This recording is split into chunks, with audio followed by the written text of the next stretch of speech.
Welcome to Season 2 of Go Wildly podcast. We are Emily and Heather, two childhood friends who carry a mic into wild places like rivers, trails, and forests, with wild people to host raw, honest conversations about adventure, healing, identity, and the transformative power of nature. In this season, we're centering the voices of people who call Southern Oregon home. Outdoor enthusiasts and outdoor professionals whose lives have been shaped, changed, or are continually influenced by time outside. Come along as together we go wildly. Hey, you wildly wonder. Thank you so very much for listening to the podcast. It means the world to us. Okay, I have a little mission. Pause the podcast right here. Make sure that you're subscribed to this guy, okay? It's going to be a fun time over here. And if you so wish, we would love a 5-star review or whatever your heart's inclined to do. Also, leaving us a review truly helps the algorithm, and we appreciate you doing that. Thank you so very much. Also, little tidbit, over on Instagram, we're having so much fun over there. Lots of behind-the-scene footage, some POVs, just some fun, unhinged content. If you love the pod, that's where we go wildly, for sure. So don't forget to follow us over there. Okay, back to the show. We're recording. Okay. Hello. Good morning. Welcome to the newest episode of Go Wildly podcast. I am one of your co-hosts. I'm Emily. You probably should know that by now. And I'm out here today with my friend Kylie Kuhlmann. We're going to do a little float on the Rogue River. Kylie and I met on what we affectionately refer to as Butt Beach in Mexico, and spent a few days together hanging out on a beach watching butts go by. And she's just a really fascinating, funny, cool person. She's a farmer. She works at an outdoor school. She's a hot spring hoe. She used to live, and sometimes still does live, on a sailboat in the Caribbean. She's fascinating. She's hilarious. We're gonna have a really great time today, and we're gonna go for her first float of the season, and likely my second to last, and spend some time on the river today in this lovely little boat. Here's Kylie. Hi, Kylie. I'm excited. Yay! I'll let you hold this while I untie the boat, and then we'll get in the boat. We're putting in at Chinook Park today, and we're gonna float down to Baker Park on the Rogue River in Grants Pass. And the weather report said it was going to be like 59 and cloudy all day today. But it looks like it's going to be maybe more like 65 and partly sunny. It's nice out. Yeah. Does your boat have a name? Do rafters name their boats? Many rafters do, yeah. I've been calling it Gary because my dad, Gary, bought it for me, and it's a gray raft, and that just felt kind of cute to have a gray raft named Gary, but it's my only round raft. All my other boats are catarafts, so it's pretty easy to just refer to it as the raft. All right, Gary, let's go. But yeah, I like to call it Gary because then, my dad's always on the river with me, but now a little extra on the river. All right, I will let you climb in, take the front seat.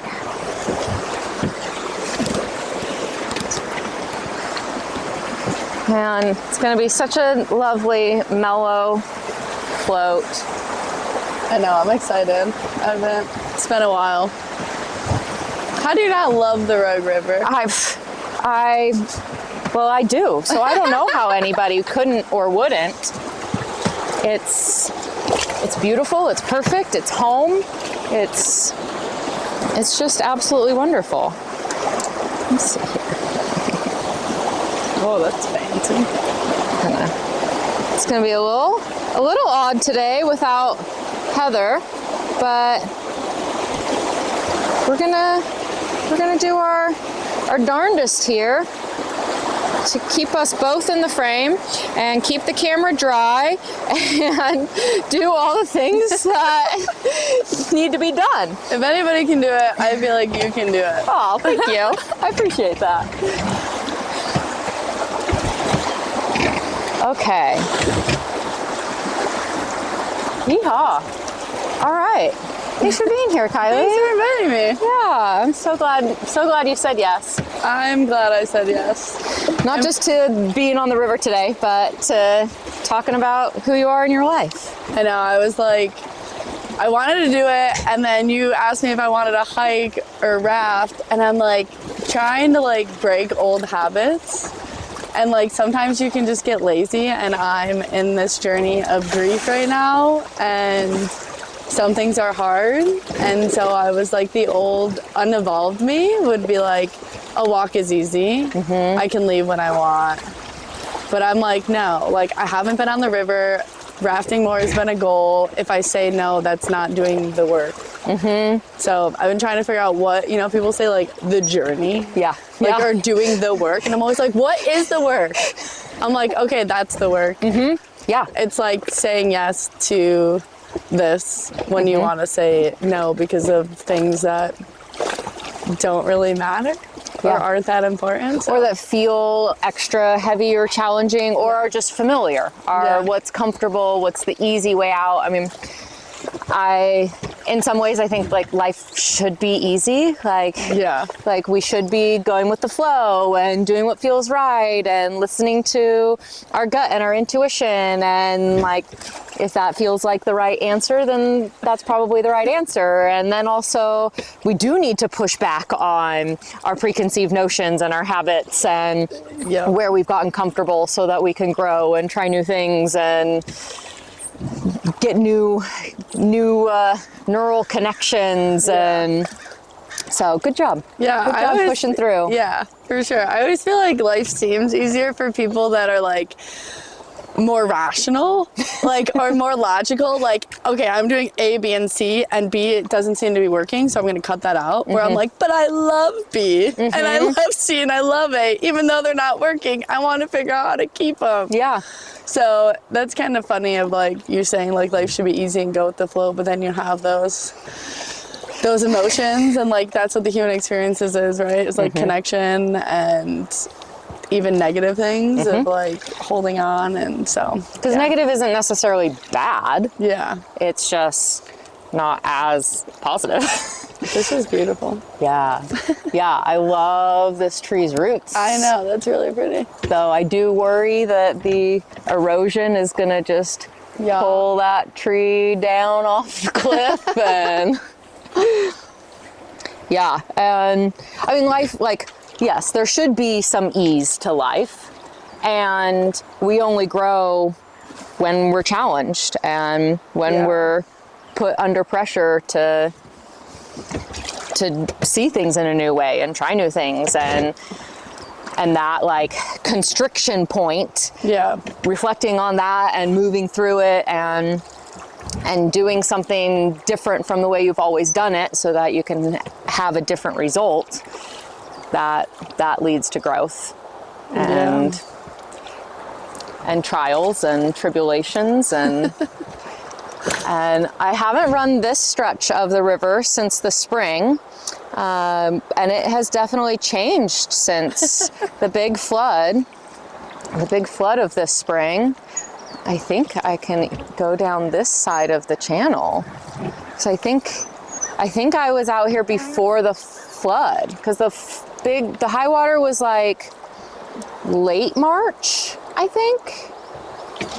And I think I brought Asia out here like the first sunny day of spring, which was like mid-March maybe.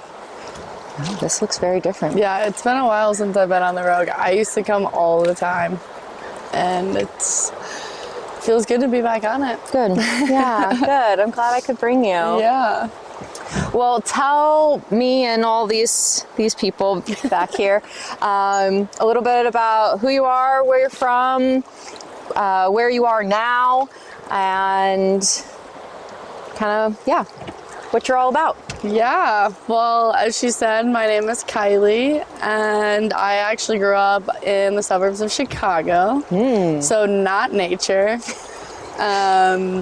I was a really poor student. I did not do very good in school, but you know, I was part of the generation that like, you just go to college. You don't know what you do, you go to college. You know, I feel like now it's like, it's so expensive that you should figure out what you want to do.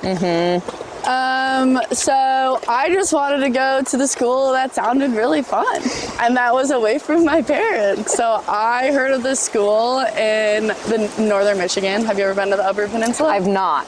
It is a magical place. That's all I hear. Every Youper I know is like, it is this magical world in the Upper Peninsula of Michigan. So I had really bad grades, so I actually got into Northern on, I forget what it's called, but pretty much. Good grab, Emily. I got in and I had to pretty much get good grades my first semester or I would be kicked out. So I got in and I went up there once after I got accepted, and I had never been around so much wilderness, and it's on Lake Superior. It's in the middle of nowhere, and I just was like, this is where I want to be. I met with the professor. I originally wanted to do environmental science, and he was like, would you rather be in a lab, in a classroom, or outside? And I said, outside. He probably was looking at my grades thinking this chick is not good at science. And he's like, we have a degree in outdoor recreation, leadership, and management, and they play outside. And I was like, done. Outside and play. Outside, play, recreation, leisure. All the kids were like ADHD kids. Like, we were like, let's do our homework on the beach. And that changed my life. Like, northern Michigan, nature, that introduction of nature, the people there, like, I don't know where I would be. Like, it just was right. Because I grew up in the suburbs, so we didn't, and my family wouldn't say like wasn't outdoorsy, but like we didn't have that kind of connection when I was younger. And so I just fell in love. And I remember, I think I came home the first semester and everybody was like, who is this chick? Like, I just did like a 360 and found my roots and just settled down. I graduated with honors. I loved it. I got like all A's. But as you said before, I do outdoor school. It's my second season, and I love that because it's like, though, like I can see myself in the kids that struggle, and it's like I'm doing outdoor school because there's other ways of education.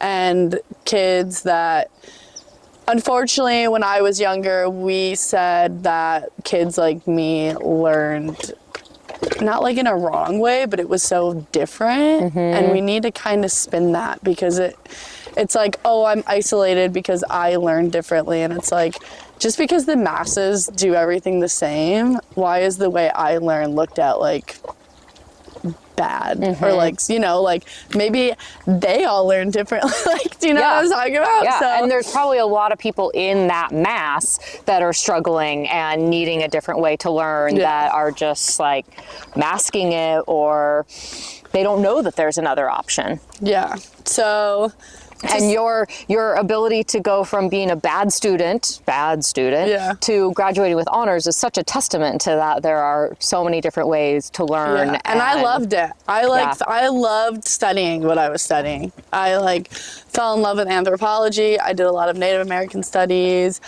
I loved all my courses. We did a lot of like outdoor stewardship courses, and the people that were in my little tiny major, because it was a really little major, and my professors were so cool. Like, I remember one of them being like, don't get a job when you graduate, like go explore, like now it's not like that. And they're like, go find yourself. And you're like, it's okay to do this. And I think it made my parents a little nervous. What did they expect from you? I think it's like, get a job, get health insurance, kind of do on that course. But I think you're young, right? So your parents are going to worry about you. But I feel like once, they realized that I was finding my way and I could pay my bills and sustain the lifestyle that looked different, then they kind of stepped back. Yeah, it's like, oh, she can run around the world and only work 6 months, but still pay her car insurance because she hasn't called me for money in, years. So yeah, I think they're supportive. My mom she always tries to talk me out of trips.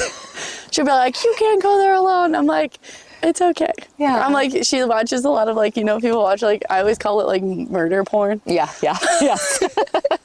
like the Emily went, or not Emily, I shouldn't use that. I don't know.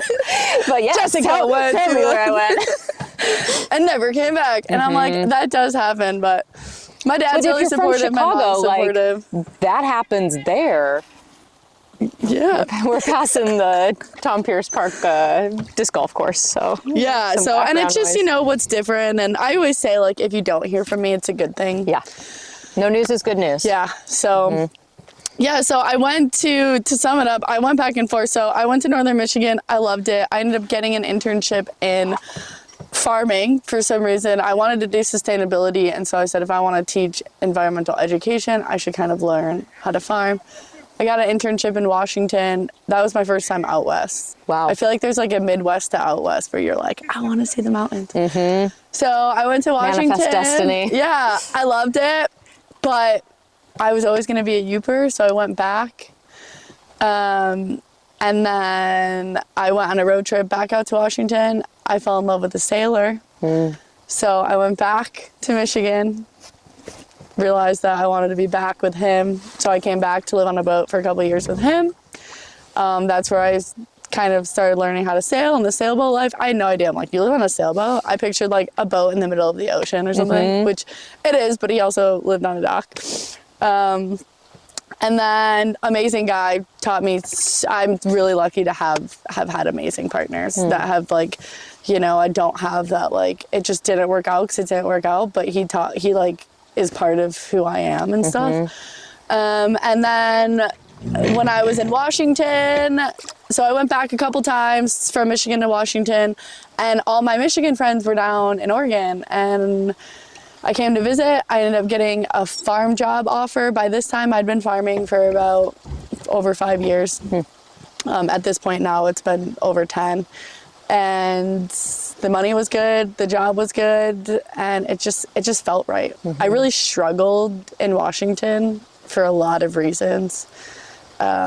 Everything was going wrong. It was just hard. And like you said, life should be easy, and I think it's because I was kind of resisting. My car got broken into a bunch of times, all my money got stolen. I meet friends everywhere. I couldn't meet friends. I just was not happy, and I kind of was trying to be. But that in itself, I learned so much. And when I came down to Oregon, it was like a golden platter. It was just the community was everywhere. My friends were everywhere. I feel like I was doing on a daily basis what I wanted to do. But I really miss sailing. And so what's funny and you'll love is a couple of years after being down here, this girl that lived on the dock from me, her and her boyfriend had broken up, and they had bought a boat share down in Florida. And she's like, we broke up, I don't know what's gonna happen, whatever. And I'm like, why don't we go? She calls me back a week later. She's like, do you have your passport? I'm like, yeah. And she goes, logistically, I figured out, I think we can take the boat. So that's how I ended up sailing down to the Bahamas with this other chick, and she's an amazing sailor. Shout out to Sarah. She's a total badass. I couldn't have done it without her. She always said she could do it without me, but she could. We always joke because she's like, I need you, because she can never figure out ratchet straps. I'm like, dude, you can sail. You're better than all these boys on the water, but you need me for the ratchet straps. So that's kind of funny. I mean, great reason to hop on board. So that kind of brought me back to sailing. So I was living in Oregon for a while, and then because I do farming, I had winters off. So that kind of led me, I traveled a lot to warmer places. I like the warm.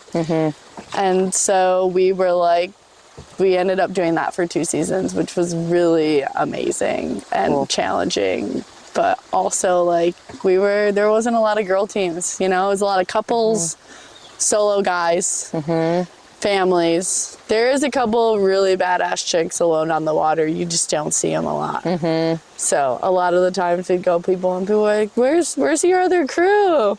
And we're like, it's us. Just the two of us. It's just us. That's so cool. So we had a lot of great, you know, breakdowns in the middle of the ocean, you know, and you would think in those moments you would be panicking, but we'd like put on some music and have a quick dance party and nothing would be working. There'd be no wind, no engine, and we're like, we're gonna just dance it out. Yeah. Because we're not going anywhere. There's nothing else to do. There's nothing to hit. Yeah. Can't see land. Yeah. Nowhere to go. Yeah, nowhere to go. So Nothing, no work to do. Yeah. Yeah, have fun. So that was kind of a lot. But so I went from Chicago to Michigan to out west, back and forth a bunch, and then finally settled in Oregon, which I love Oregon. Yeah. There's been a lot of debates in my life if I still want to be here, as you know, but I just lost 6 months ago my best friend, my former partner. So he's Oregon. Yeah. He was a fisherman. He loved the Rogue. And so, you know, I'm kind of in this journey of like, I feel like when you have a partner, like you know, if you have a partner, you raft. You're not going to give up rafting for that partner. That's part of you. Hell no. Maybe he has his stuff, whatever. Dylan and I kind of had like made a life where we just love doing the same things. And ever since he passed, I'm like trying to figure out, I love those things still, but they're really hard. And so I'm trying to do new things. You know, like rafting has been a big thing on my mind. That boat that we sailed is for sale, so I probably will not be going back. I have a lot of friends, so last year I went to the Dominican Republic on my friend's boat, and so I have a lot of nooks that I can go to and still do the sailing thing. But I'm kind of just in this phase of like being chaotic. Feel like shedding and recreating and like metamorphosis. Yeah, and I definitely do not, you know, I feel like it's kind of the thing, like, after Dylan passed, like, people saying, like, how's your day? It's like, that's a loaded question. Yeah. Yeah. Because if I'm in a good mood, I'll just be like, okay. But if I'm not, I'll be like, well, you asked that question. Yeah. But, you know, I don't really put that on people, because one thing I learned from his death is I've gotten a lot more empathetic, even though I was before, but also, like, you know, I don't want to say I'm fine when I'm not, because that question is really hard. You know, people think, it's been 6 months, and that's just, people barely think anything. It's barely anything, and you're rewiring your whole body and your system, and so I try not to put that on people, like they just, when they're asking you how your day is. People that I don't really know, you know, like that question gives me anxiety, but it's just like, I'm okay, you know, but then people, you can genuinely tell when they ask you if you're okay.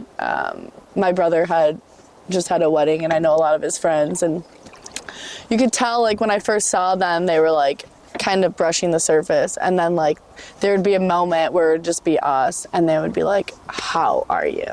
Yeah. And you could tell, like, that's a different how are you? And then they're offering you that space to be like, actually, I'm not okay. Yeah. And I realized that you kind of have to, like, I don't want to be negative, but there's a difference between being negative and being like, life sucks and all this stuff sucks and da-da-da, and this happened to me, and just sitting in the, like, rawness of figuring out, like, what's next, shedding layers.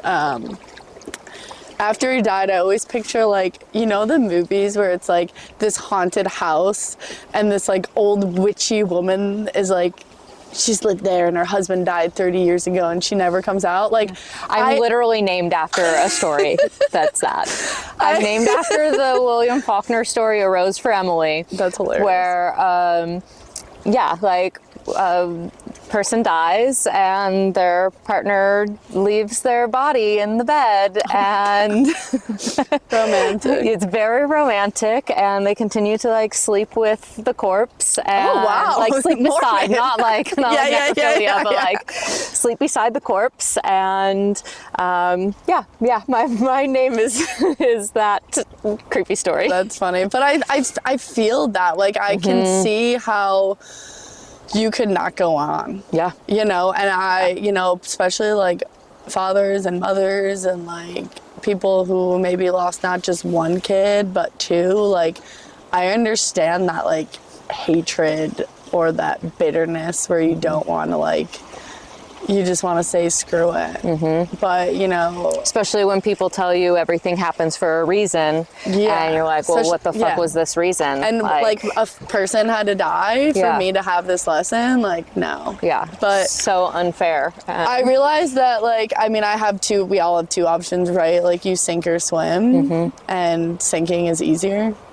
And if I sunk, then Dylan would be disappointed in me. His family would be disappointed in me. My family would be you know, it's just like, so it's just like I have to get up every day and just figure out how to navigate the world without him, which is weird.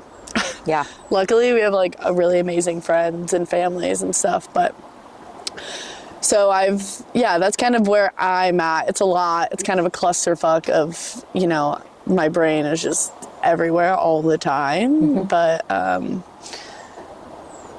trying to find more anchors. Yeah. I do, you know, for the last, I'd say like 6 years, I've worked my ass off in the summer and then left in the winters. And so... Is this the first winter you're intending to stay in one place? So last winter I intended to stay. I ended up, I was actually hot spring hoe. I was sitting in a hot spring and it was a full moon. And I kind of tend to take things like week by week or month by month. Good. Baby steps, bite sizes. Especially when you're like in that phase of changing and whatever. And at this point, Dylan was my former partner, so at this point, this was last winter, we weren't together, and I got through Christmas, got through all this stuff, and I was in a hot spring, and I just was like, what do I do next? And my friend called me, and he was like, I'm in the Dominican Republic, on my boat, you should come down. And I bought a ticket the next day. So I went for a month. We learned how to ride motorcycles. Sick. I was like, for some reason in my head, I'm like, I want to ride a motorcycle. I want to do it in the DR. And everybody's like, you know, this is the 3rd most dangerous place to drive in the world. And I was like, that means it's the best place to learn. All the more reason. So we didn't do any sailing. We were on the boat in the harbor and we just took advantage of the land. Really cheap place, beautiful, love to go back. So last year was my first year attending, why can't I think of, what am I thinking of? Intending to stay, thank you. But this year I actually took on Dylan's dog. So I have a lot of responsibilities that I'm trying to sort out. I think that going somewhere is easy. Although it's because it's familiar. It's what you've been doing. It's familiar. And like, you know, traveling, I wouldn't say like traveling's easy, right? Like especially traveling as like a solo woman. Even if you're meeting up with friends, you know, like I will say that the travel I've done as a solo woman has been amazing, but the anxiety that it comes with sometimes, I just rather have somebody. You know, like you don't have that carefree. I mean, there's a lot of pros and cons, right? Like when you travel alone, nobody else's energy can intercept the mission. Like, so if somebody says, do you want to come here? And they're not feeling it, you can just go. But, so it's easy in that way of like, winters are really hard for me on my body. I've a lot of the cold issues, and I just hurt. And so even having grown up in Chicago and then being in the UP. I mean, people always are like, you are the UP, but like once you like winter somewhere else and you're in the warm, like I can't do under like 65. Totally, I want to be in a bikini. So this year I intend relatable. I have been toying with talking to some friends who are going to some places, maybe a 2-week trip. I honestly, like, I don't really know. As you stated, I'm in the fall season of outdoor school, so I have a few more weeks of that. Okay, it's just one season? It's not like the whole school year? There's a spring and a fall. Okay. And so you still have winters off? So I still have winters off, yeah. So, and you know, it's hard to find work here. Like in summer, I know so many farms, they're like, can you do this? Can you do this? And I can pick up work 7 days a week. And then in the winter, it dies off. And, you know, there's jobs you can do. I'm a hard worker. Like, I'm not afraid. Like, if I got to make $15 an hour and, like, I have no other option, like, that's what I have to do. I got to do it. But, you know, it's funny, like, with death, too, is, like, well, do I want to be doing that? Yeah. You know what I mean? Like, what makes you feel alive and what do you want to do? And so. And when life is already giving you challenges and it's already being hard, why say yes to more hard things? Right. That was, I mean, as you know, and as these people know, I've been in a grief state for 3+ years, 3 with my dad and then other things prior to that. And my like general vibe through the whole time has been like, things are hard enough to like other people and to other situations. My response has been, things are hard enough. Don't intentionally make things harder for me. Don't give me a hard time because I'm already having a hard time. I don't need help having a harder time.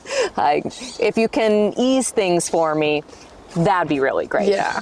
And I'm trying to find like the balance and stability of like having a home. I've lived in like a lot of different things, you know, like I've lived in tents for months. I've lived out of my car. I lived out of trailers and boats and all these things. And I'm in the house that we had lived in before he passed with his dog, and I have a really great community around that property. And so, you know, one of his best friends, business partner, he kind of like took me under his wing like when Dylan passed, and it was a tragic death. None of us knew it was going to happen. And he kind of was like, you just got to get stable. Like, you just got to get a job and not make it hard and know that this is the amount of money you're making. And then you can have this stability while figuring all this stuff out. So I actually, last spring, Dylan passed in March. The spring outdoor school started in April. So I'd gotten the job before he died. It was up at Lake of the Woods. If you guys know where Lake of the Woods is, it's beautiful. I got the job because of that. Like, I love working with kids. Because it was at Lake of the Woods? Yeah, I was like, I want to wake up on Lake of the Woods. And so I did that. That season was really challenging. I actually didn't like it. It gave me a lot of anxiety because we live up there. They're really long days. We work with 5th and 6th graders. I can give you a little rundown. Pretty much, the state of Oregon's lottery pays for every 5th and 6th grader to go to outdoor school for at least 5 days. So depending on the school picks an outdoor program. They sign up, and I am one of those places. Cool. My outdoor school, we teach wilderness skills. We teach fire science, mammals, wetlands, and trees. Cool. And so, yeah, I just did that because, you know, we had broken up. And so before he passed, we'd broken up. So I'm going through this because I'm like, it was the love of my life. You know, I had this plan. And then I needed something different and more challenging. Farming, you know, I know it. So I can put my headphones on, listen to podcasts, and just do it. But I didn't have anything like, you know, needing something more from me. Where in this, I have 5th and 6th graders that are looking up to you to show up and to teach them. And so that first season was really hard. And we stayed up there. So I just had gotten Frida. Lake of the Woods is far from my house. I'm still in the state of like not really understanding what's going on. I would stay up there for a couple days, and then every time I went home, I had to go through that same thing Yeah. of like remembering, like you check out for 2 nights and then you do it. Of walking in and him not being there, Yeah. and Yeah. all the expectations and the routines and the habits having to be reformulated. And our lessons are 2 hours long, so like being alone with kids for 2 hours and having to like suck up like I wasn't okay. You know, that was like really challenging, but Dylan actually had the same major at Northern Michigan with me, and so that was like his bread and butter too. Did you guys meet in? So we knew each other in Northern Michigan. Okay. But he, like a lot of the friends that I'm friends with out here, like my best girlfriend who you know, Jopie, she was best friends with Dylan. Okay. So I knew him, I would see him at parties, but we didn't really like know each other. And then finally when I came out here, it was like, I mean, it was like the love at first sight. Like I was like, looked into his eyes and I was like, that's the dude I'm gonna marry. It was weird, but so I knew of him back then. We had the same teachers, we did all the same program, weren't friends. So the outdoor school was hard, and then my boss, who's really amazing, she offered me a coordinator position for this season, which was really kind of ironic because I was struggling. And so for her to be like, I see you have these traits. And so this year I'm the coordinator along with She sees that you have those skills, and that like maybe that will be a better fit for you in your state, in your skills, to be able to kind of put your head down and be in your own space and not have to show up and fake a smile. So I still really am teaching lessons and stuff, but there's also behind the scenes, and I'm really enjoying it. And it's just kind of funny how it all happened, because that's one of the things I probably could have cut, like when he died, but like I needed something to have me show up for. And so I'm really enjoying this season. It comes with its challenges. They're really long days. I still have to do the thing where I'm up there for 5 days and I totally zone out, you know, it's just like, do it. And then Friday comes and you're like, okay, here's reality again. But, you know, I mean, I'm just trying to get through it. And life, I feel like, gives you what you need when you need it. And they say that the universe, whatever, will never give you something that you can't handle. You just have to figure out how to handle it. So it's kind of a bitch. Like I do, you know, and I don't know if you relate to this at all or where you're at, but like I'm 33. So, you know, there's all these things about like breaking up in your 30s or going through grief in your 30s. And it's a really interesting time to be a woman in this age, because you know, like I did want a family, I did want kids. I also have this huge healing journey in front of me. The clock is ticking. Like it's just kind of, it's interesting. And it's made me a lot more empathetic towards, you know, I think before Dylan died, like if you don't go through an experience, you don't know how to relate to it. And you do have best intentions. Like if you're pregnant and you're bitching about your day, it's like, maybe your instinct is to be like, well, at least you can get pregnant, because a lot of people can't. That doesn't matter. They want to be validated. They want to, like, their day still sucks. But you're coming from a place of trying to be positive. But that's what I've kind of learned, is that you don't. Some people don't need that. That's not what they need. They know that in the back of their head, but they're experiencing this shitty thing right now, and that's still real and valid, and just acknowledging that like gives less weight to it, takes the weight of the shittiness off a little bit, and then they can find that positive thing from the back burner and bring it forward again when they're not having to deny that this does suck. Like so things can suck, and that's okay. So I'm kind of like learning how to navigate, you know, that space of like being around all these people that are starting families and having kids, and learning how to like truly be happy for them. And you know, sometimes friends do come and they you know, bitch about something, and I'm like, I wish I had a fight to bitch about. Yeah. You know, and but you know, and I think it's funny, like, especially with like pregnant women, it's like, you know, I don't know if you're around a lot of pregnant women, or like your friends are getting married and there's all these different challenges, and I'm just like, I kind of feel like they're over here and I'm over here, but it's almost like not linear, because it's like in life, it's like you do this, this, and this, and this. Well, people like me anyways, who are going off and running to the Caribbean all the time, like, it's not a linear stage. Yeah. So yeah, Compared to theirs. yeah, like, compared to theirs, and it's like they have their things and like I have mine, and it's just it's been a challenge to navigate that in my own realm and not like compare, and you know, I'm on the path that was presented to me. So, and I think, you know, like, it's cliche, but like, you run to nature, right? Oh yeah, absolutely. That's part of why this podcast came about, was through my grief and my challenges and hardships. Like, nature was the place that I found I could keep going to for solace, for lessons that were like achievable, like recovering from Java dying. Was like the worst pain I had felt in my life up to that point. And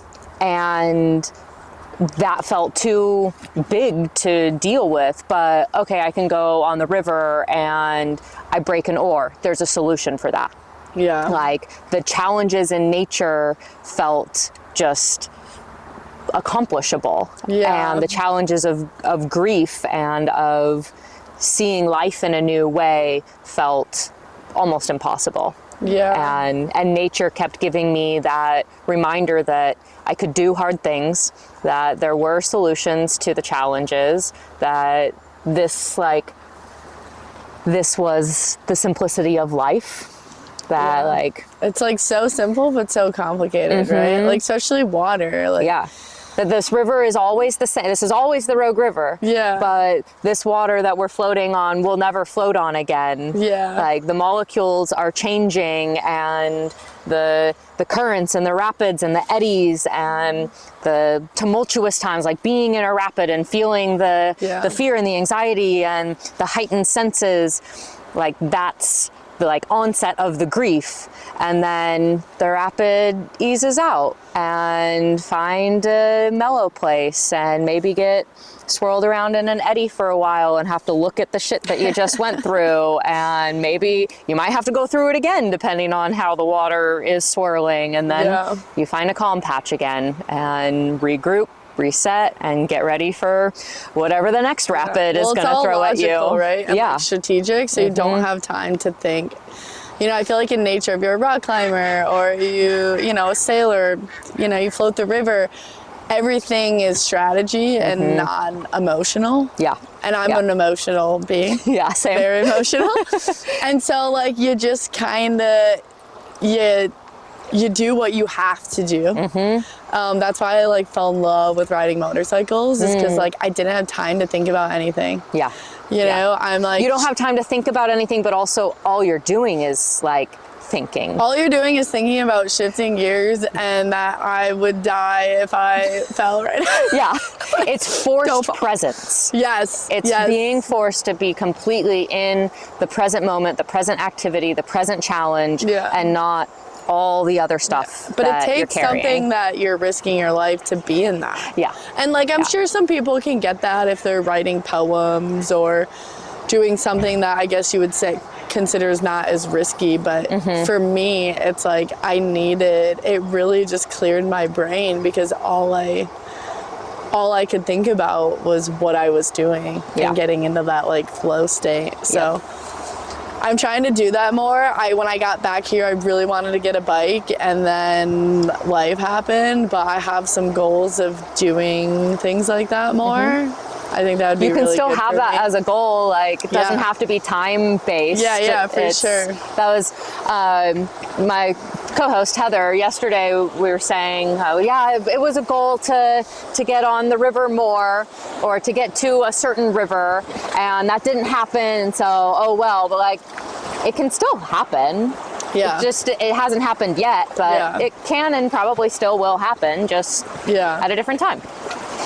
So it's kind of, life's interesting. There's a lot. And like I said 8 million times on here, like, I'm so emotional. I kind of grew up with the attitude of like, you work hard, you get what you want. And I think in some cases that's true.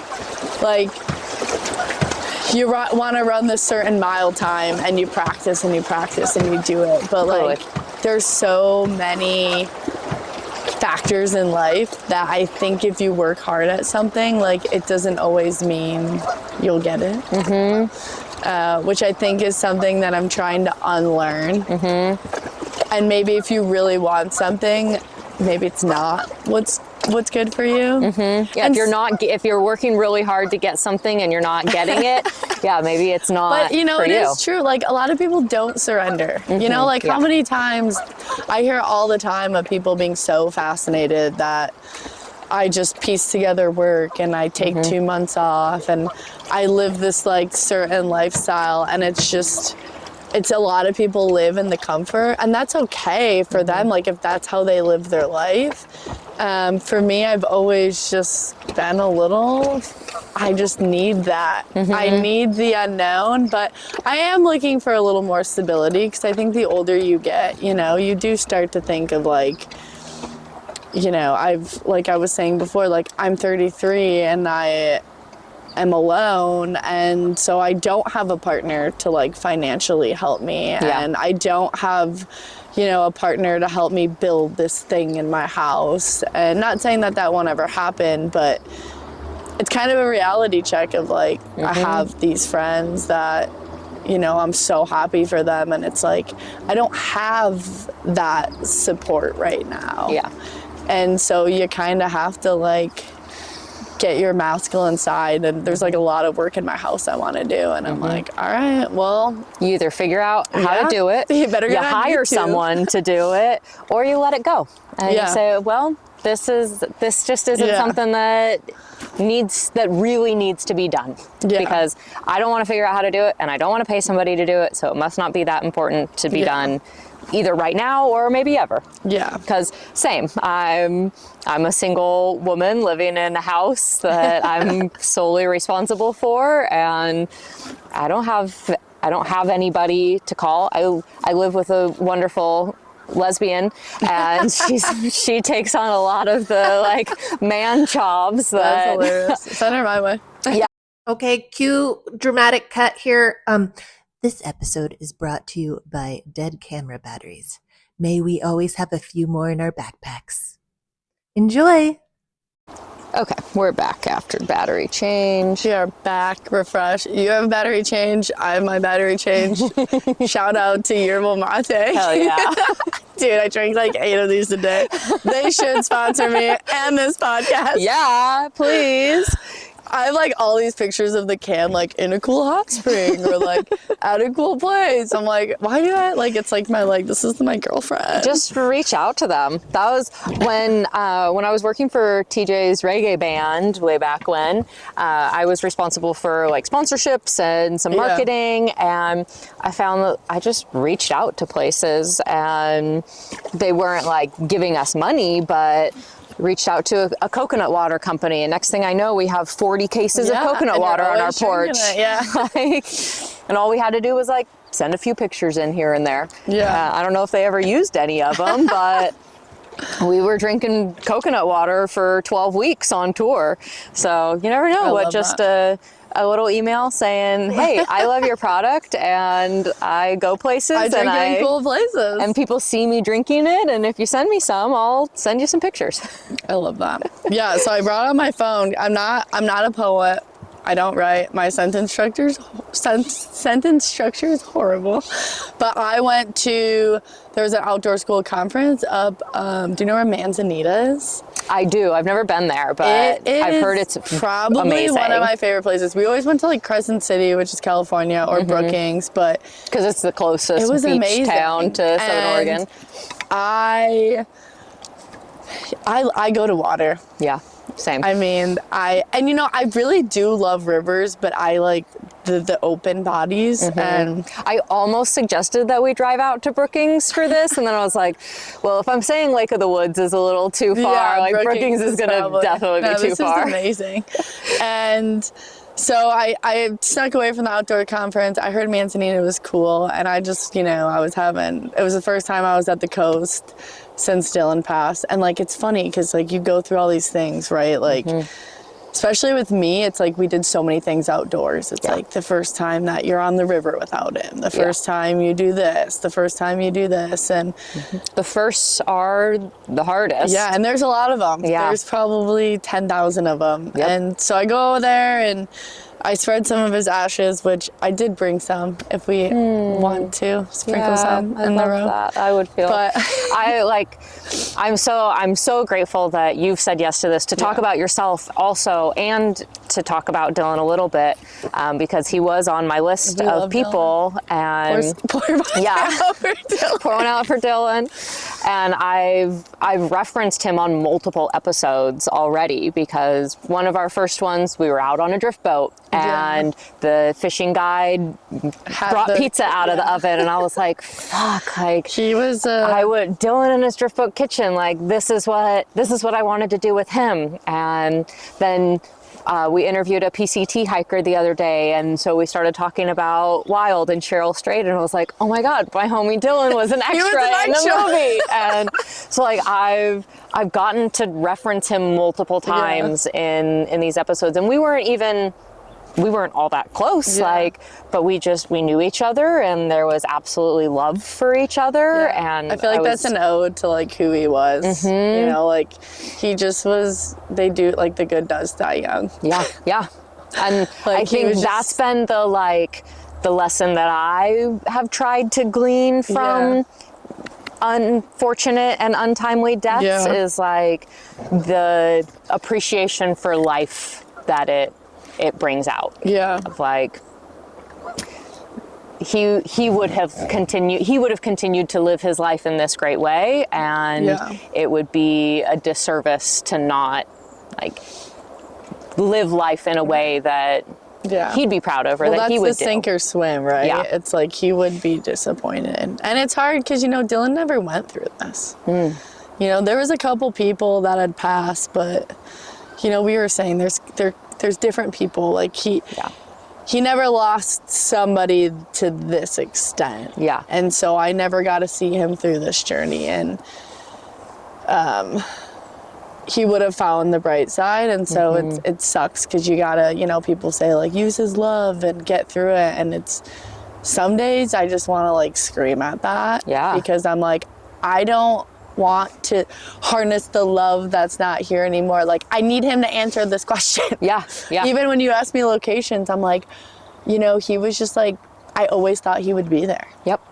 And so with him, like I had, especially with nature, like like I said, I've traveled a lot alone, but I'm a great passenger princess. He's like, I'm going fishing on the road. Want to come? I like grab my blanket, grab my book. I'm going with him, but I don't have my stuff. And I'm just like not paying attention where we're going. And there's so many. Because you don't need to, because he'd take care of all of it. And there's so many spots that like I just am missing. Like, and I find myself texting people being like, do you remember the one spot I lost this glove and da-da-da? And they're like, what? And I'm like, I just, I wouldn't say it's a regret, but I do wish I had things logged more as to like, where was this spot on the road, or where was this? But anyways, so I went to Manzanita. I was having a Dylan moment, and I just was like staring at water, and I thought of something, and so I wrote it down, and it says, some go to the water or trees, some go to the rocks in the desert or to the sand on the beach. Why do we go to just look at these things? Because all that's ever there is what we see, and all that's there is what there will ever be. And it was just kind of like, I'm just like staring, and I'm like, this is all the same. Mm-hmm. Like, you know, you go to run and you go to like maybe run to the river or like to the beach or like all these things, and like you're just going to like, it's like like the reflection on your mind. Yeah, 100%. You know, like what is the ocean telling me? Like I'm just watching the waves crash up, and that you're watching the waves crash, and that it, like, you're supposed to, like, it's okay to crash out. It's okay to recede and to come back. It's okay to feel stormy and then have the sun come out and shine some light on and dry it up and then fall in again. And like the water analogies and the nature analogies are so true to grief and life, and that it hasn't changed, but it's also entirely different, and you see it differently when you're not with the person who brought the light. Right. And I think that's like why I'm loving outdoor school, is because I want to be creating that space so that kids have that outlet. Mm-hmm. Because, you know, we get all different schools, and some schools you're like, okay, these are farm kids. Yeah. You know, that they already got that. But then you get the city kids. Mm-hmm. And they've never been out in the woods before, and they've never touched dirt with their bare feet. Yeah. And I want to like be, you know, just like part of that, and part of that movement to like, you know, everything's so structured in kids' life, like school, like they don't know, and they probably don't understand, but it's something that like I went to a camp growing up, a YMCA camp. I went for 2 weeks every summer, and I don't think I realized the impact until I could have evaluated it when I was, you know, this age. Yeah, totally. And so you want to kind of be that force behind them, and they have all these electronics and all these, you know, the cement cities and stuff, and you want to be part of that, and it's just really magical to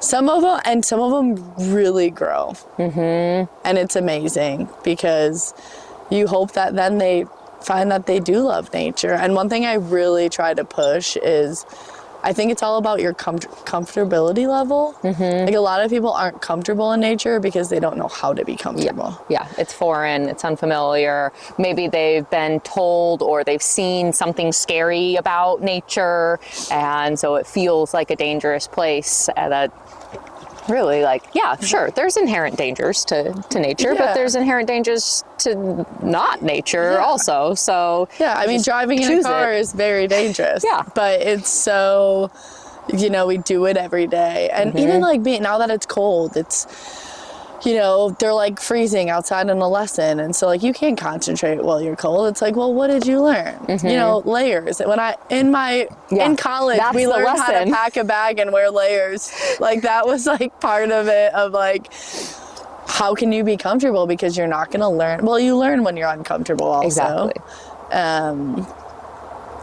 So yeah, it's been very rewarding, and I love being able to be that hub of information and inspiration of, and you know what, maybe nature's not for everyone in a way. Maybe some people are like, I went camping and I hated it, and now I live in New York City, but I do think there is something behind it, and I do think people tend to just chill out. Yeah. And they learn things about themselves.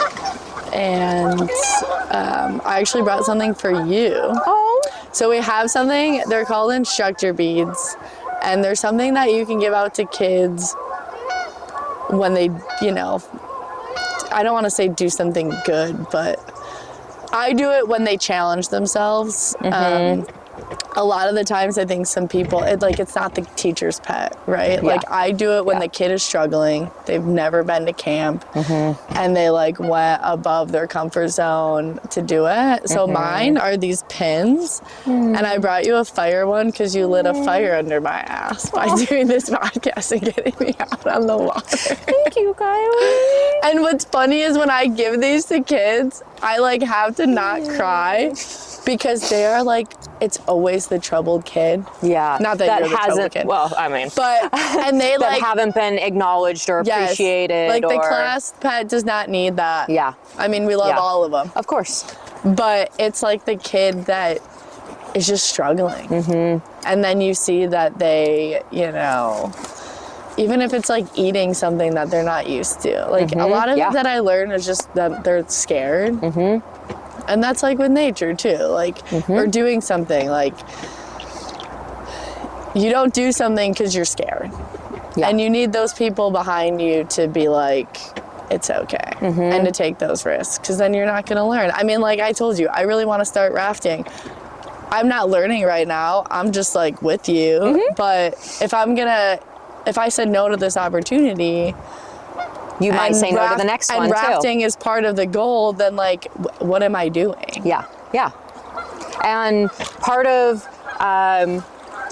one of the great, my really good friend, Sarah, one of my favorite quotes of hers is to do it scared. Because that's what courage is. That's what builds resilience and builds strong people to know that they can get through hard things, they can overcome challenges that are presented to them, and that, like, yeah, you may be scared, it may be hard, but you can still do it. Yeah. Like this island section of the clam beds. We're at the clam beds, and we got a fun little island split. I've definitely, I've kind of had a fire of anger under my ass lately that I am trying to utilize. Like the anger of like life without Dylan. Yeah, just like other things. Like sometimes when I want things to work and they don't, I just get frustrated. Yeah. Because you like want it. Yeah. Because it should be easy, because it should be working, it should be happening, you like should have it. Yeah, it's like when, it's kind of like when things aren't working and then you realize it's not going to work, I just get mad. Yeah. I'm like, but I want it to work. And so I've kind of been using that to get me to do the hard things, like get me to like do those workouts. Like I stopped working out, especially like years ago. I'm a very active person. Yeah, yeah. But I'm not a gym person. Totally. But now I just like have you're farm this, fit. Yeah, I'm farm fit. But now I have this like explosive drive where it's like I want to run. Like I want to do these hard things. Can I have you hold this so it doesn't fall over? Here we go. Shallow little spot.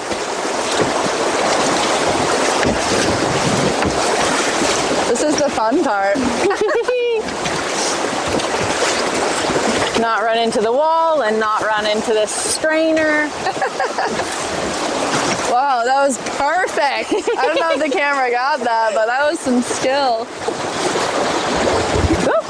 I used to go down to do the Rogue. I would do it like weekly on my paddleboard. Nice. And it was like, you know, not rough sections. Yeah, yeah. But what section would you do? I would do from the beach in Gold Hill to my farm. Nice. So it was a really easy section. Is the farm riverfront? Yeah. Awesome. Well, it's not technically on the property, but we have rights to it. So our pump is, so we could get out there. Nice. But it just added that, like, because it's like kind of like a day drinking flow. But on the paddleboard, like get up on your knees or stand, it just adds that like one element of excitement. Little challenge. A challenge that is like safe and comfortable. And those, I think hitting those small little challenges makes the big challenges feel a little bit more attainable. Yeah, for sure. Yeah. So, yeah, I think my goals, it's gonna be interesting to see if I stay in the winter. Yeah. And like my house is wood stove heated only. And it's hard. Yeah. Because like you get home, it's cold. But like that's one thing that I've loved about nature. And what's funny is woodsy people kind of made me love nature because it's this lifestyle of, like on the boat, we actually had this star. I hope she watches this. We had this star chart, and if you did something good, you'd get half a cup of water for your shower. But we also didn't have that much water, and we would sacrifice our showers to make ice so we could put ice in our cocktails. we had an ice maker. So like we didn't have like all these amenities, right? We're like have only so many gallons of water, but like we're still making ice. We have a little ice power. is essential. But it just makes you think of those things. Like for me, I live in the woods and I have a wood stove, and like one of the hard things for me is like I always split wood, but Dylan brought the wood. Yeah. You know, and I think even last year I helped him with it, but now, you know, you think about those things, and that makes you think about like life and what's actually important. Like a lot of people just in the city walk in their homes and it's heated. Yeah. Well, when I get home and I'm already freezing, I gotta heat my house. And it doesn't get hot right away. Yeah, and I have to think of like how much wood I want, and I've always kind of veered towards that way of life a little bit more. It's definitely harder. It like makes it complicated. Like a lot of my friends are like, why don't you just go get a house that when something's broke, somebody can fix? But then I'm not living on 16 acres, not seeing anybody. Yeah. You know, like there's trade-offs to all of it. And I think that's like really important to remember, especially when you're frustrated or you're venting about your situation, is like saying the good with the bad. Of like, you know, like I have all these, or I gotta do this wood stove and what, but like I live on 16 acres. I can have as many friends over as I want. I don't see any other houses. My dog can run around. And there's lots of people who live in a central heated home who long for a wood stove. Yeah. Who long for the work that it is, or the warmth, the like whimsy of having a fire in your home. It is cozy. But it's just, I don't know. I feel like it makes life kind of kick your ass a little bit and remember that like without all of these, I kind of say like fake realities of comforts, like when everything fell, like how are you going to get your heat? Totally. Because we're all relying on one system. And so I've always gone towards trying to be more, I mean, that's with the boat, right? Like your solar panels and your batteries, like all your systems are your systems. And I love that. I love being self-reliant in that way. And that's kind of why I went more towards farming rather than originally like outdoor education. But so like, yes, you have to split the wood, carry the wood, do the fire, and also you get to do that. Yes. Because that's ultimately what you do want to be doing. Yeah. It may be hard and a challenge, and you're doing what you want to do. Yeah. I've made this switch in my brain recently where I've decided that whatever I'm doing is something I want to do. And so even if this thing that I had plans to do and was really looking forward to doing falls through, doesn't happen for some reason, well, the alternative is I'm still doing something I want to do. Yeah. And I love that. That has helped me to not feel, I mean, maybe I'm sad that like I was supposed to be on the river last week, but the river was on fire and the canyon was closed and I couldn't go on my river trip. And I was sad. I was really looking forward to it. And also now I had time and space to clean out my closet and clean up my rafting equipment shed and have a slower pace in my week. Right. And so it still gave me things that I wanted to do that were on my list of things to do. And it was just a trade, one thing for the other, but I still get to do things that I want to do. I love that because I think that I'm struggling with that. Like a lot of the things sometimes I'm like, I have to do. And like, you know, like I can't not like work, like I have to like pay these bills and I have to like maintain this. And I think a lot of it is perception and wordage. So you have to pay the bill, and also you get to pay the bill that then gives you that thing that you're so reliant on, or you're grateful to have, or that brings you this joy, or... And it's really flipping that script, right? So let's see when I finished. I think I finished in December. I got my certification, my health and wellness coaching certification through this Institute of Integrated Nutrition. And it was kind of, so if you're a health or wellness coach, you don't like treat or prescribe, but you bridge the gap between like a doctor and a patient. So like you go to a doctor and the doctor's like, you're gluten intolerant. And then you leave, and for 30 years of your life, you've eaten a certain way. So many people get diagnosed with things, whether it's like physical or mental, and they don't know how to make a plan. And so it's kind of silly, and I think because it's, some people say a pseudoscience, that it's not important, but we all have these like goals and things we want to change, and some people just don't have the tools. And so then we come along and, like you say, it's like flipping the script. And we, as wellness coaches, look to a lot of different aspects. So a lot of health and wellness, you think of what? Physical and mental and like what you eat. But it's your finances, it's your friendships, it's your home environment, it's everything. It's your relationship to nature. It's all these things, and it's all the stuff in your home. It's your schedule, your routine. And so that just reminded me of what you said of like, I get to do. It's like, we come in and we help you flip the script to say that, because that makes a huge impact in your life, right? Like if you're like, I have to do this, and it's like, well, you have to do this because it makes you get what you want to do. Exactly. So maybe say you want to do this because you have to, you know, you can't have A without B.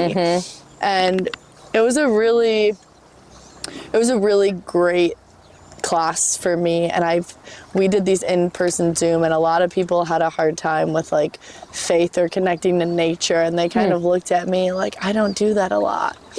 And so I would give them these like little tidbits or like things that like I do to check in, and it's like as little as like coming to the water or something.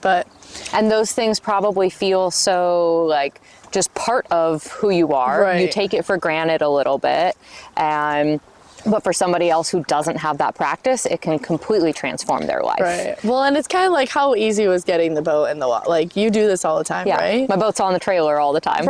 And so I just had to hook the trailer up to the truck and good to go. And so when you do something, when you do it all the time, it's just as part of your life.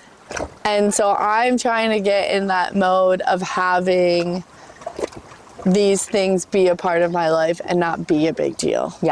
Like, you know, some people are like, oh, like you just bought a plane ticket for here for a week. To some people, that's like a huge thing. For me, I'm like, did that spontaneously. I just like, went online. I need 6 months to plan this. I'm just used to it. I'm used to winging it. But I like that you just said that, because I think I need to remind myself that more of like, I think especially because I didn't choose for Dylan to die, that there's things that I'm doing because I didn't want to. Like, I don't want to live in this world without him. But like, you have to change your mindset about that. And it's a good reminder, because that makes a difference in your life. And especially when you're like around. When you're choosing to sink or swim, it's what you tell yourself and how you perceive the world and your situation that can give you the flotation that you need. And that's why I love being around people that do, I don't know if extreme sports is the word, but outdoorsy team, I don't know, activities is because they're always in this mindset of like pushing each other, watching their words. I love debriefing, you know, like I love being like, what went wrong? How did you talk to each other? Like all that. How are we going to do this better next time? Yeah, and I love being in that. That's why I love like my boat partner and I. Like we had like people like, don't you guys fight? Like two girls. I'm like, we never fought ever. Like we just did what we had to do. Yeah. And we always, when you're in that flow state, you know what's expected, you know what the outcomes are going to be, you know what your limitations are. You can just get things done. Yeah, and it's like, Howdy, friends. Quick little pause on the adventure. First of all, we just want to say thank you. Truly. The fact that you're out there listening to this weird little outdoor podcast we started means more to us than you probably realize. We're just two little feral childhood besties that had an idea, grabbed some microphones, and decided to record conversations in the wild. And somehow you showed up for it. Thank you. So if this podcast has ever made you laugh, taught you something, or kept you company on a drive, a hike, or a day at the river, we have one small favor to ask you. Give the show a follow, tap the stars, and leave a review if you can. And also, here's a little fun exercise. Think of the first person who popped in your head while listening to this episode. Because let's be honest, everyone on podcasts reminds somebody of somebody, or somebody you know that'll enjoy this podcast. Send this episode to them. That's honestly the best way this little wildly podcast grows. All right, thanks for being here with us. Now let's go wildly together. That's okay. It's the thoughts get lost sometimes when the battery dies, but I think the essence was recovering from challenging things. And oh, I know what I was gonna say. Like, it's really, I feel like nature puts you back in balance and really helps you destroy that ego. And I think it's really good because like we always have this like hierarchy in our world, like, oh, you do this and you do this and one's better. And it's like she was a lot more knowledgeable on the systems, like the electronics and stuff. And so if something broke, like, and she would work on it, I would obviously want to be behind her learning, but like sometimes dinner had to be made. Yeah. And like me making us dinner was no less than like her being elbow deep in grease. And I think that we just saw each other for that. For the skills you had, the roles you needed to play, that all of it needed to get done. Yeah, and you both couldn't do the same thing at the same time because that other thing wouldn't get done that needs to get done. Yeah, and so saying all the time like, oh, I couldn't do this without you, or just having each other's back into like hard situations and knowing that, and you know, those can be frustrating because if you're the only one that can do this, and you just like, you know, there were so many times where we were like, we couldn't get a break. There's one time I called Dylan crying. My phone dropped in the water. It was like, we just kept breaking down. Couldn't get my phone because a bull shark came by. I knew a bull shark was in the water. I almost said, he's probably not going to come by. He did. So my phone was shot. But it was just like the cherry on top. And I was like, I can't do this. Like the engine is breaking, our sail, like all of these things, just like we couldn't get a break. And, you know, I don't really even remember what he said. He probably just said like, well, if you want to quit, you can quit, or you can do it, or whatever. But we just kept going. And then everything got better. Yeah. And you just did it. And it was like, but you know, sometimes you have that breaking point. Yeah. And you need sometimes to like throw your hands in the air. But yeah, so I love that. And I love working in those team environments in nature because of that ego destroyer. And like, yeah, I might not be as good as on this, but I can do this part. And it's good because you need to work. And both of you, if you can have that synchronicity of moving, just like how water flows, then it's great. So I think that was kind of where I was going with that thought before the battery died. Yeah. Nature is the great equalizer and the great lesson teacher, and all, like, we'll give you the hard thing, and then we'll also like cradle and comfort you and show you that, like, see, I told you could do this. Yeah, and I think the more you're in it, that's why I like to live, like I told you, in more rustic environments, because when you get out of it, you get comfortable. Yeah. You know, like I remember when I was living on a boat, like I would go to a house and be like, I could throw a shirt in the corner without it getting moldy for a day. Like you're like, oh, this is the comfort of living in a house. Yeah. Like, but I think I get too lazy that way. Yeah. So I almost choose that lifestyle because it checks me. And it's a different kind of easy. Like there's the ease of life in nature where it's simpler, it's quieter, it's more logical. And then there's the like ease of constructed life of the lights turn on when you expect them to, and the heat is running, and there aren't bugs crawling out of the walls, but there's like complacency and discomforts in both of those too. And so just finding, and where those you like fit best. challenges you couldn't even think of that it presents you with. Yeah. And sometimes you're like, I don't want to deal with this. Yeah. But then you do it and you're like, oh, that was pretty cool. I can do this. And next time it comes up, it's not going to feel like such an issue. Yeah. Such a headache, such a like barrier to jump over. Yeah. Yeah. That's amazing. Thank you, Kylie, for stringing together really well how nature and grief support each other, how nature is a place to kind of save yourself and find reflection and find comfort and healing through grief without washing away the grief and the reality of sadness and life, and that none of us are going to get out of this alive. It's just a matter of time. If it hasn't happened yet. Time and when and where and how. And I know, and you wish, like, I'm one of those people, like, I wish I could take, like, the pain of people away. Yeah. Like, I wish I could hold the pain and take it away from his parents or his sister or his friends or anybody who is going through grief that I don't even know. Like, not even about him. And it's just like, it's like with the kids, like I never would say this to them, but I'm like, I want to build them in nature so they have the foundation to get through this. Yes, to get through life, to get through hard things, to get through grief. It's gonna suck. Yeah. But like you have to have that foundation, and that's what it is. That's what the outdoor school is. Subconsciously, it's we're giving you these tools to get through these challenges. Yes. And life has a million of them, whether they're like a natural challenge like death, breakups, or getting through a rapid. And I think not enough of kids are getting raised with those tools. Yeah. And with life hardship skills. Yeah. And you got to do it without a doom and gloom attitude. A little shallow there. A little shallow here.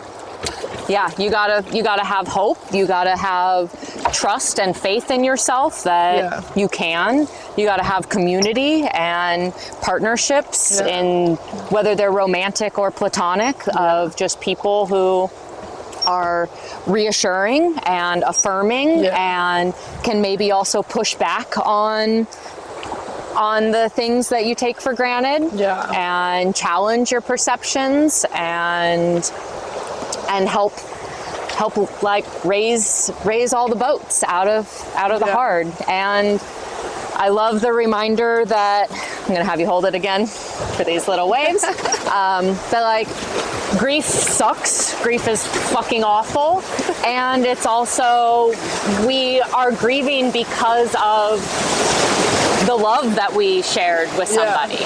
And like what a gift that is also. Like it's the fucking shittiest gift to ever receive. Yeah. The gift of grief. And it's because we loved someone so deeply and they loved us and they still love us. Like we're without our people. You're without Dylan, I'm without my dad. And yet we are still here. We're able to do this still because of their influence. Right. Because of the things that they taught us, the things that they showed us, the love that they gave us. And for both of these people, that being so tied to nature. Yeah, I mean, your dad gave you everything, and like especially the gift of rafting, yeah, right? Like, yeah. He gave you that tool. You want this back? Yeah. He gave you that tool and the outlet to clear your mind, and all of the equipment. Yeah. Like everything that we're sitting on and using is because of he provided it. Yeah. And that was the first river trip that I did without him. I got on the river and just started sobbing because it was my first river trip without him. And then I looked around and I was like, well, he's everywhere. Like, I have this boat because he bought it for me. I have these oars because he bought them. I was able to transport myself to the river because of the vehicle that he left me and the trailer that he had. And I can back up a trailer on my own because he taught me that. And he knew what he was doing. He knew what he was doing. You know what I mean? That's what's like, so I feel like I always, at the end of things, like even this, like you wrap it all up in like a bow and it's like, oh, that person like knew. Yeah. Like, you know, I hope the kids like in 20 years think of like, oh, she knew what she was doing when she said this one line. And it didn't affect me until 20 years later. And that, yesterday I said it of like, kids are sponges and they hear and they absorb and they learn everything that they're being taught. And we won't know that some offhand remark or some little lesson that we delivered, we don't know how that's going to affect them in 20 years. And I hope that that intentionality will be felt and seen, that kids will be able to look back and say like, oh, they weren't just saying that. No. That wasn't just a thoughtless remark. That was so intentional. Yeah. And they give you like, you know, we come with the tools. We always say at the end that like, if you're in a hard situation, that we're like here holding you up. And we have camp names. My camp name is Birdie. Hell yeah. And I'm always like, just think of the little birdie in your ear of like, when you get to a point where things are hard and not just, you know, going through a rapid, just going through grief, like our energy is behind you. And that's what it takes, right? Like even you doing this podcast, like you're inspiring people to do hard things, maybe do what they wanted to do that they haven't been able to do. And so it's just like these ripple effects of, you know, intentionally, it's the intention, right? Yeah. Putting that, and even if they don't get it right away. And it is subconsciously something. So these people know, maybe you know, I work for a kayak school and we partner with a nonprofit that takes young adults on outdoor adventures, and at the kayak school we take them kayaking. And it's like, yeah, we teach them how to kayak, but really we're teaching people these life lessons and skills, and they're young adults. They're 21 to 45, right. And they're learning a lot of these things. I mean, they've been navigating cancer, so they're going through hard things and skills all the time. But then when they're thrown onto the river and have to like apply some of the lessons that they learned in their cancer journey to the river journey, and then vice versa, they go back home and they're going to treatment, they're getting retested, whatever, they're able to pull back the lessons from the river and the community from the river of like, hey, I'm having a hard time here, but the people that they were on the river with are still in a group chat right there to say, we've got you, you've got this, just keep swimming, just keep paddling, like you'll come back up. There's so many parallels and there's so many ways to take a lesson from one place and apply it to an environment that seems totally different, but is still the same. I love that. Is this the takeout? It is. Should we spread some ashes? Yeah. Is this the hard part? Let's do it in this little. So, we'll come into this little. This is over Dylan. Here. Hi, Dylan. We really miss you. He did get to donate his organs. Amazing. they printed out his heartbeat when they gave, so the organ donation place gave his ashes with all these vials with his heart. So I tend to sprinkle them on water. I've done like 4 bodies of water. Dylan was a water person, and I don't know if you know this, but he ironically died In water. in water. Yeah. So we're gonna put him in the Rogue. I don't think he's been put in the Rogue yet. Awesome. I'm so honored to be here to do this. I usually just dump a little out in here because, you know, there's more of him to go around. It's funny that, like, this is, like, the cause of this. Yeah. Yeah. That it's basically sand. Yeah. It's weird. It's, I don't know. Did you get your dad's ashes? Yeah. Yeah. So, this is for Dylan. We miss you.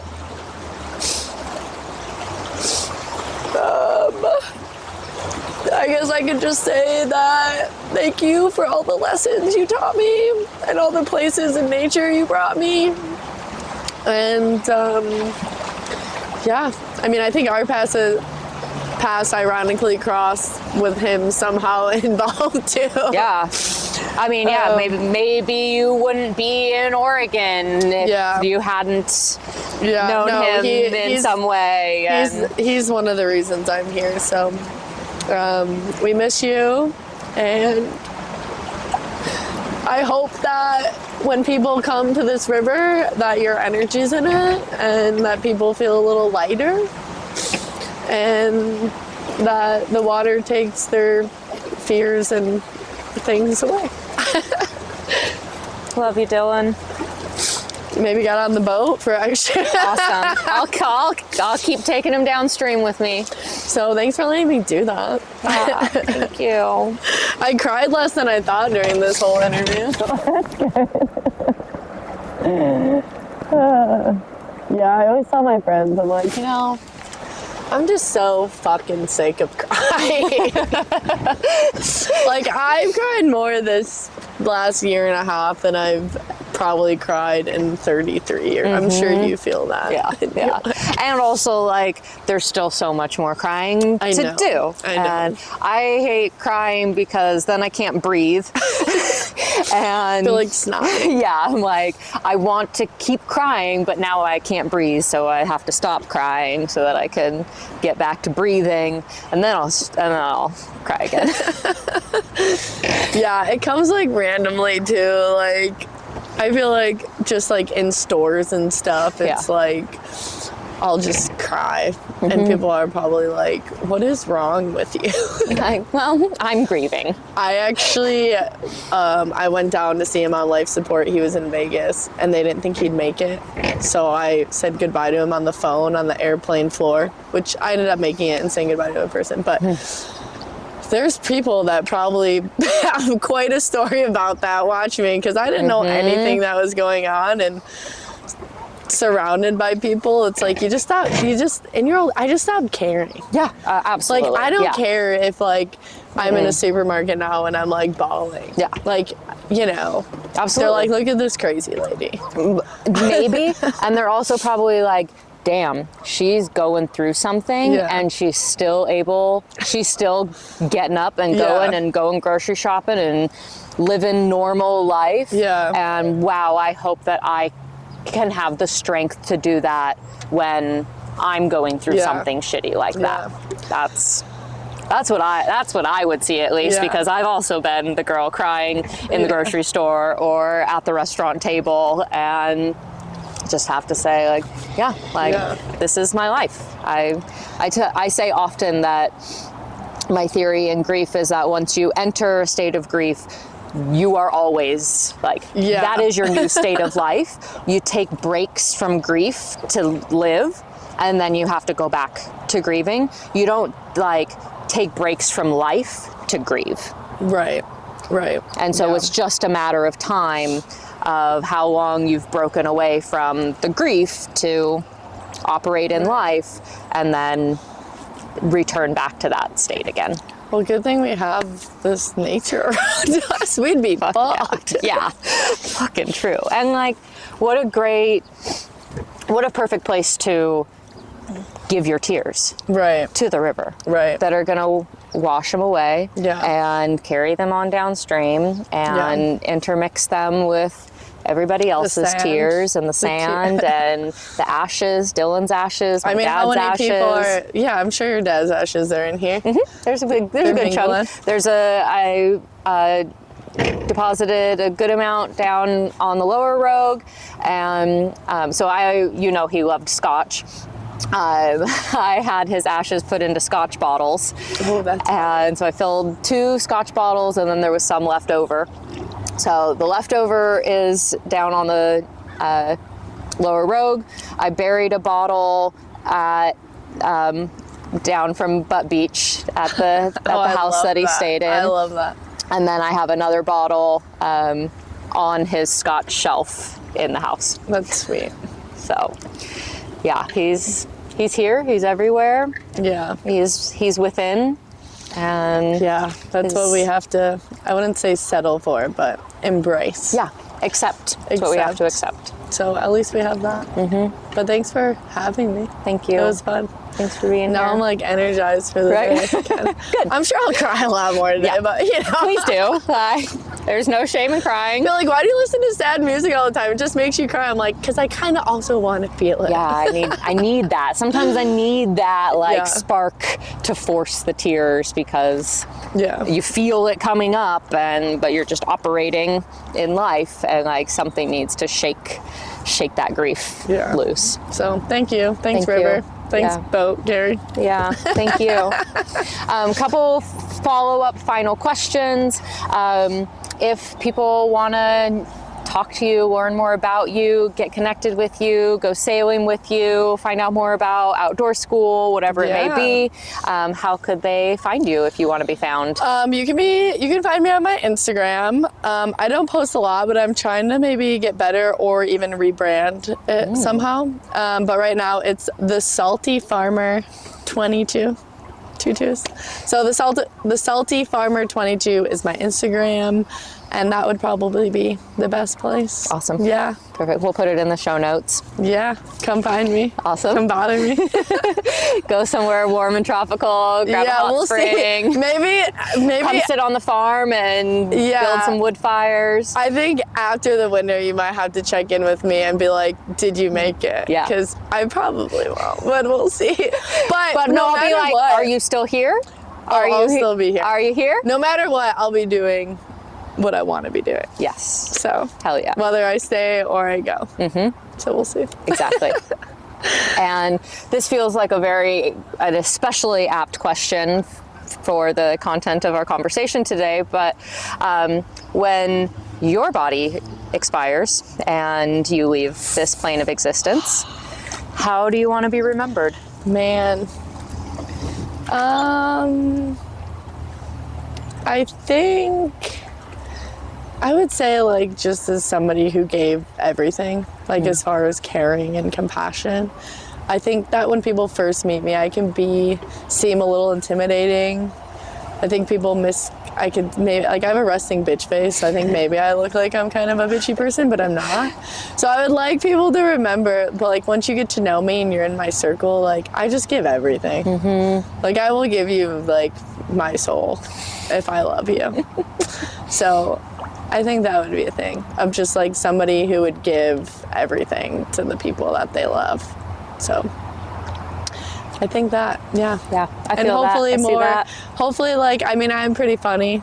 I think I haven't cracked that many jokes, but I feel like I make people laugh, and that's a good healing medicine. Mm-hmm. I think people that go through more hardships too, have a greater sense of humor. I'll get a little morbid with death jokes. Yes. So yeah, maybe humor and caring, and that when I cared about something, I really gave it my all. Mm-hmm. Because I think, when you have to it, then you don't really know if it's meant to be or not, right? Yeah. So, yeah, that. Awesome. Thank you. I for sure see that in you. Good. I know that, we met randomly on a beach, through a mutual connection, but I was like, damn, she's full into, she just met us and on the beach. We won't talk about that. But I was very grateful I met you on Butt Beach. So yeah, but thank you again for having me. It was fun. Good. It was a good way to spend a Saturday. Good. Just a couple hours of it. Yeah. Like you still, it's I'm only, like, let's go to like it's class 1:15. 3, baby. You got a whole day still ahead of you. Yeah. Out to do whatever you want to do. Whatever I want to do. Mm-hmm. So thank you. Thank you. Thanks, Rogue. Yeah. Thanks, awesome. ducks. Yeah. Oh, those are nice looking ducks. Cool. Thank you, Kylie. Yeah, thank you. Thanks everybody for tuning in to today's episode and every other episode you ever tune into. If you like what you see, and even if you don't like what you see, please share, comment, subscribe, rate, review, do all the things. This is the 21st century. Y'all should know what to do by now. My Venmo is... No, I'm just kidding. Yeah, send us money, send us sponsorships. Find us on Venmo, baby. Go live a life of things that you want to do and help other people do the same thing. Thank you. We'll see you next time. All right, here we go. Here's the reveal for lunch today. What do we got It smells in there? good. What do we got in there? Today, we have a turkey shepherd's pie. Oh. Here it is off. Oh, look at that. The crispy bottom. Oh, ho, ho, ho. That's a wrap on this episode of Go Wildly. From the bottom of our backpacks, thank you for listening. We know you enjoyed the show, so tap follow, tell a friend or two, and leave a quick review if you can. It makes a real difference. Your support allows Go Wildly to reach new listeners and bring more outdoor stories to the mic. Until next time, go wildly and go outside. Never ever met a friend that's quite the same. So it's to you, riding that ribboat chair. Said it's to you, laughing and hunting and fishing. So raise a glass, have your fun. Life goes fast as the setting sun. Hug your friends, your loved ones. None of us knows when this life's done, so grab a drink. Here's a toast to all those folks you love the most. When the reaper calls, it's all she wrote. So while we've got the time, we'll bring the love, bring the joy. Life ain't promised, let's make some noise. Let's ride time, life where we made. Sometimes you find that peace of mind with folks that make that love light shine through their life till their dying day. I hope we meet again, my friend, though I'm not sure where this ride ends. All these twists and river bends, I pray that I do right by you and see this journey through. Captain of this ragged crew, but first, let me say, it's to you, riding that ribboat chair. Say it's to you, laughing and hunting fishing. So raise a glass, have fun. Life goes fast as the setting sun. Hug your friends, your loved ones. None of us knows when this life's done, so grab a drink. Here's a toast to all those folks you love the most. When the reaper calls, it's all she wrote. So while we've got the time,